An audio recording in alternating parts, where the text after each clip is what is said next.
Class 8 में हम लोगों ने क्लास 7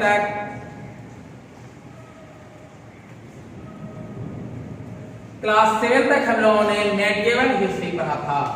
अब हम लोग क्लास 8 में जो पढ़ेंगे वह मॉडर्न हिस्ट्री होगा। मॉडर्न हिस्ट्री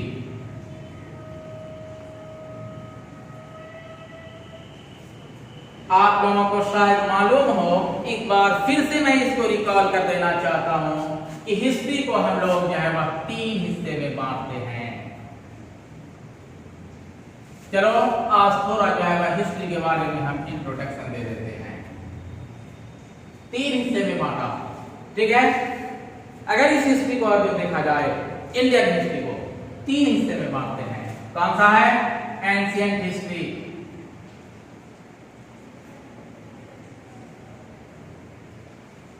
दूसरा medieval history,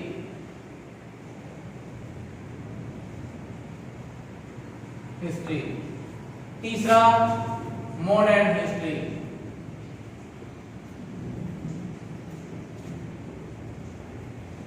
ancient, medieval, modern. Ancient history को आप लोगों ने क्लास 6 में पढ़ा है। कौन से क्लास में? 6, आपको याद होगा। मेडिएवल पीरियड, ये जिसको कि हम मध्यकालीन इतिहास कहते हैं, इसको आप लोगों ने क्लास 7 में पढ़ा था। इसलिए कहा क्योंकि जो है वो प्रीवियस क्लास था। अब हम लोग जो पढ़ेंगे वह मॉडर्न हिस्ट्री जो होगी, वह मॉडर्न हिस्ट्री जो होगा वह आप लोग क्लास 8 में पढ़ रहे हैं। क्लास 8 में, चलो रोमन नहीं लिखकर फिर डायरेक्ट लेवल लिखता हूं। क्लास 8 में, अब क्लास 8 की बात है, हम लोग जो है वो मॉडर्न हिस्ट्री को शुरू करते हैं। मॉडर्न हिस्ट्री का पीरियड क्या है? मेडिएवल हिस्ट्री का जो पीरियड देखने को जो मिला था वह 700 सीई से लेकर के और पूरे का पूरा जो था वह 1700 सीई तक, 1000 वर्ष का यह जो पीरियड है इसको हम मेडिएवल हिस्ट्री का नाम देते हैं। फिर अब यहाँ पर 1700 से लेकर के और यह पूरे का पूरा ब्रिटिश पीरियड तक का जो पीरियड है इसको हम यूं कह सकते हैं कि ब्रिटिश एम्पायर तक का जो कोई भी जो पीरियड है वह जो होगा वह ब्रिटिश इरा, या जो होगा वह पूरे का पूरा जो है वह मॉडर्न हिस्ट्री होगा। आफ्टर इंडिपेंडेंट इंडिया जा सकता है, नेहरू पीरियड तक जो है वह इसको माना जा सकता है। इसको हम लोग जो है वह मॉडर्न हिस्ट्री का नाम देते हैं। अब हमें याद है, अगर नहीं याद है तो फिर से जो है वो मैं रिकॉल कराने की कोशिश करता हूं कि हम लोगों ने क्लास 7 में पढ़ा था कि 700 से लेकर के 1700 यहां तक हम लोगों ने एंड कर दिया था, और 1700 नहीं बल्कि 1707 तक हम लोगों ने एंड किया था। बल्कि ये भी हम लोगों ने जाना था कि बंगाल का फाउंडर कौन था, हैदराबाद का फाउंडर कौन था। इस तरह से जो छोटे छोटे प्रिंसिपल स्टेट्स जो थे वो टुकड़े टुकड़े जो है वो डिवाइड हो चुके थे, और इसी का फायदा जो है वो उठाया था किसने? अंग्रेजों ने उठाया। मेडिएवल पीरियड में हम लोगों ने ये बात की थी कि लगभग जो है वह 1707 ईस्वी को औरंगजेब की मौत हो जाती है। औरंगजेब डाइड 1707 ईस्वी को, और औरंगजेब के मरने के बाद कोई भी ऐसा मुगल एम्पेरर नहीं था जो कि इस इतने बड़े साम्राज्य का जो बोझ था और इतने बड़े फैले हुए साम्राज्य को जो है वह उठा नहीं पाए, और इस पर पूरी मुस्तैदी के साथ और पूरी कामयाबी के साथ जो है वह पूरे हिंदुस्तान पर रूल ओवर कर सके। बल्कि क्या था, इसके जो कोई भी जो शासक जो आए 1707 ईस्वी के बाद, ये सारे के सारे जो है वह कमजोर थे। औरंगजेब की तरह कोई भी ऐसा पावरफुल एम्पायर जो है वह उस वक्त। अब इस सिचुएशन में जैसे ही औरंगजेब की जब मौत होती है तो औरंगजेब के मरने के बाद पूरे का पूरा मुगल एम्पायर जो था वह कमजोर होता चला गया, और इसी कमजोरी का फायदा उठा करके जो है वह कौन आते हैं? अंग्रेज। अंग्रेज जब आते हैं तो इससे पहले, और अगर हम पहले की तरफ अगर जो चलते हैं तो सबसे पहली बार जहांगीर का नाम लिया जा सकता है। कौन था यह? जहांगीर। औरंगजेब का यह ग्रैंडफादर है, इसलिए कि जहांगीर के बाद जो है वह शाहजहां, और शाहजहां के बाद जो है वह औरंगजेब आता है। नो डाउट जहांगीर का पीरियड कब से कब तक है? 1605 से लेकर के 1627 ईस्वी तक जहांगीर जो है वह हिंदुस्तान में रूल ओवर करता है। जहांगीर के बाद जो है वह कौन है? शाहजहां।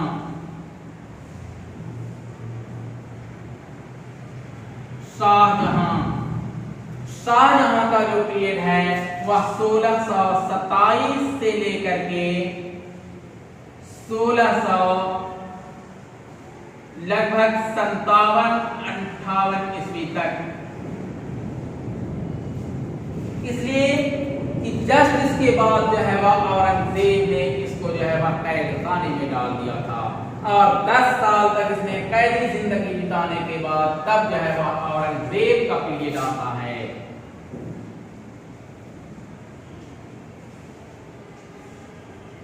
औरंगजेब का पीरियड था, जो कि औरंगजेब का पीरियड जो है 10 साल तक यहाँ पर जो है वह हुकूमत किया था अपने बाप को कैद करके, और फुल फ्लेजेड जब 1667 ईस्वी को शाहजहां की जब जो मृत्यु हो जाती है, शाहजहां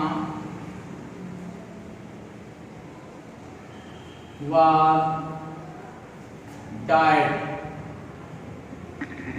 कब मर रहा है? 1667 ईस्वी को।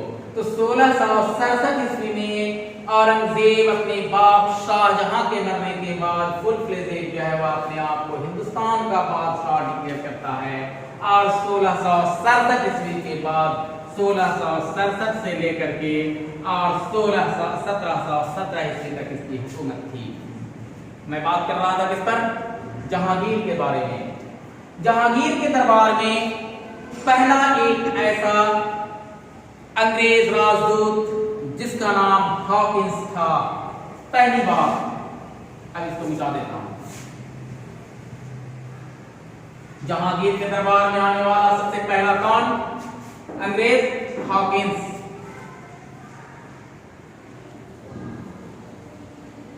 रॉयल चार्टर लेकर के पहुंचता है जहांगीर के दरबार में, अपनी महारानी एलिजाबेथ का अपना शाही फरमान अध्यादेश किए हुए, इसलिए कि हिंदुस्तान की सरजमीन पर हमें जो है वह व्यापार करने का ऑर्डर दिया जाए। लेकिन बादशाह जहांगीर जो है वह रिफ्यूज कर जाते हैं, हॉकिंस को जो है वो ऑर्डर नहीं कर पाते हैं, या बैरन वापस चला जाता है। फिर जस्ट कुछ दिनों के बाद एटॉप जो है वह 1612 ईस्वी को एक दूसरे जो है वह आदमी आते हैं जिनका नाम जो था वह sir Thomas Roe. Sir Thomas Roe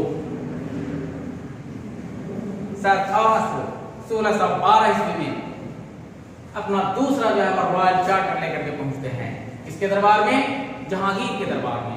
और जहांगीर जो थे वह इसको जो है ऑर्डर कर देते हैं, यानी इसको बैरन वापस कर दिया हॉकिंस को, और हॉकिंस को बैरन वापस करने के बाद फिर जो है 1612 ईस्वी में जब जो सर थॉमस रो में पहुंचते हैं तो इनको जो है वो जहांगीर ऑर्डर कर देते हैं कि ठीक है, हिंदुस्तान पर आप जो है वो व्यापार कर सकते हैं। इस तरह से ऑर्डर तो कर दिया गया, लेकिन अब इसको पूरी तरह से इम्प्लीमेंट करते हुए जो है वह एक लंबा अरसा बीत चुका था, और एक लंबे अरसे के बाद फिर जो है वह अंग्रेजों का क्रेज जो है वह इंडिया की तरफ जो है वो बढ़ना शुरू हुआ। आइए बात करता हूँ इंडिया में सबसे पहली बार सबसे पहले जो व्यापारी जो आने वाले जो थे उनका नाम जो था वह पुर्तगाली था। सबसे पहला वास्को डी गामा 1498 ईस्वी को 1498 पढ़ा है। 1498 ईस्वी को पुर्तगाली नाविक वास्को डी गामा, जो कि हिंदुस्तान के सबसे दक्षिणी छोर कालीकट नामी बंदरगाह पर जो है वो पहुंचता है, और कालीकट नामी बंदरगाह पर पहुंचने के बाद उस वक्त कालीकट के जो राजा थे जमोरीन ने उसका जो है वह स्वागत किया था। बाद में डच आते हैं, फ्रेंच आते हैं, और फिर उसके बाद जो है वह लास्ट में अंग्रेज चले जाते हैं। यानी सबसे पहला आने वाला 1498 में पुर्तगाल का नाविक, पुर्तगाल का व्यापारी, बाद में डच, फिर बाद में फ्रांसीसी, फिर बाद में आखिरी स्टेज में अंतिम दौर में आने वाले जो थे वह ब्रिटिशर्स थे। और ब्रिटिशर्स जब जो आते हैं इंडिया में, तब ये लोग जो है वह फाइनली जो है वह टिक चुके थे, और हिंदुस्तानियों को एक बहुत बड़ा जोखिम उठाना पड़ा था अंग्रेजों को हिंदुस्तान से भगाने के लिए, जिसके बारे में हिस्टोरियन लिखते हैं कि हिंदुस्तान के खजाने की चाबी को खोजने की कामयाब कोशिश अंग्रेजों ने बंगाल में किया था, और इसको इसने प्राप्त कर दिया, इसको इसने अचीव कर दिया था। लेकिन हिंदुस्तान के खजाने की चाबी को खोजने की नाकाम कोशिश किसने? फ्रांसीसियों ने दूसरी जगह किया था, इसलिए इसको जो है वह ये प्राप्त नहीं करने पाए, और कुछ ही दिनों में फ्रांसीसियों का अस्तित्व हिंदुस्तान से जो है वह खत्म हो चुका था। तब जो है वह आहिस्ता आहिस्ता अंग्रेज आते हैं। अंग्रेजों की सबसे पहली व्यापारिक कोठी जो थी वह, इसको हम ईस्ट इंडिया कंपनी के नाम से जानते हैं, और यह ईस्ट इंडिया कंपनी की सबसे पहली कोठी जो सूरत में स्थापित की गई थी, ईस्ट इंडिया कंपनी, ये अंग्रेजों की सबसे पहली जो है वह ट्रेड सेंटर थी। व्यापारिक कोठी का नाम था। 1600 ईस्वी में सूरत में स्थापित होती है। जब यहाँ पहुंचते हैं, हिंदुस्तानियों के पूरे का पूरा रस्म रिवाज को देखा, पूरे का पूरा रीति रिवाज को देखा, और आहिस्ता आहिस्ता इन लोगों ने ये देखा था कि हिंदुस्तान के जो कोई भी जो लोग हैं वो आपस में लड़ रहे हैं, एक दूसरे के साथ जो है वह मेल मोहब्बत और आपसी इत्तेहाद और भाईचारगी की कमी है। इसलिए मुनासिब यह है कि डिवाइड एंड रूल, फूट डालो शासन करो, और एक दूसरे के साथ जो है वह एक दूसरे को भड़काते हुए और एक दूसरे को फूट डालते हुए, किसी ने भाई ने भतीजे को लड़ाया, बेटे ने बाप को लड़ाया, पड़ोसी ने पड़ोसी को लड़ाया, इस तरह से हिंदुस्तान के लोगों को आपस में डिवाइड करके और फूट डालते हुए इन लोगों ने 1600 ईस्वी से लेकर के और जस्ट 150 साल के बाद वह कौन सा था? बैटल ऑफ प्लासी, 1757 ईस्वी। Battle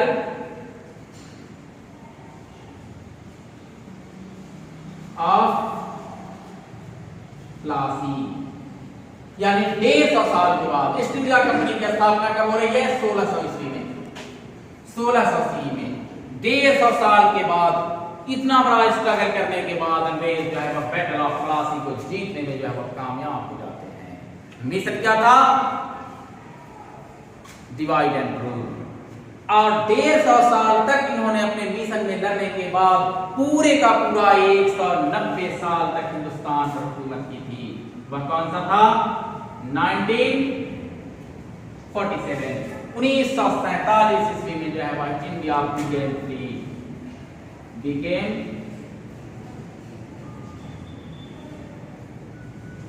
free.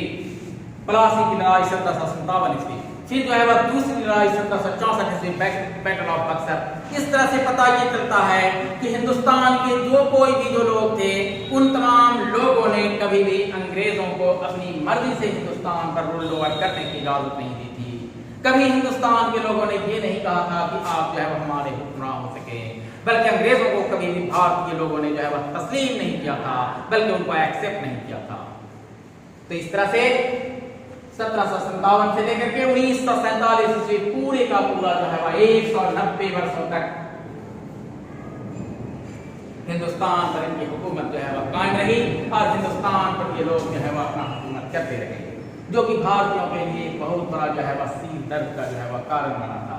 कल हम लोग अगले वीडियो में बात करेंगे कि किस तरह से किस सिचुएशन में इन्होंने बैटल ऑफ प्लासी को जीता, किस सिचुएशन में इन्होंने बैटल ऑफ बक्सर को जीता था, उस वक्त हमारे देश की स्थिति क्या थी और उस वक्त हमारे कोई भी लोग जो थे उन लोगों में क्या क्या ऐसी कमियां पाई जाती थी जिस कमी का फायदा उठा करके औरंगजेब जो है वह एक एक करके पूरे हिंदुस्तान को जेर करते हुए चले गए थे और पूरे हिंदुस्तान पर अपना कब्जा करते हुए चले गए थे और अंग्रेजों का अपना जो है वह कानून चलना शुरू हुआ था और पूरे का पूरा 190 साल तक हिंदुस्तान पर उनकी हुकूमत जो है वह स्थापित रही थी। अगले वीडियो में फिर हम लोग बात करेंगे। Thank you.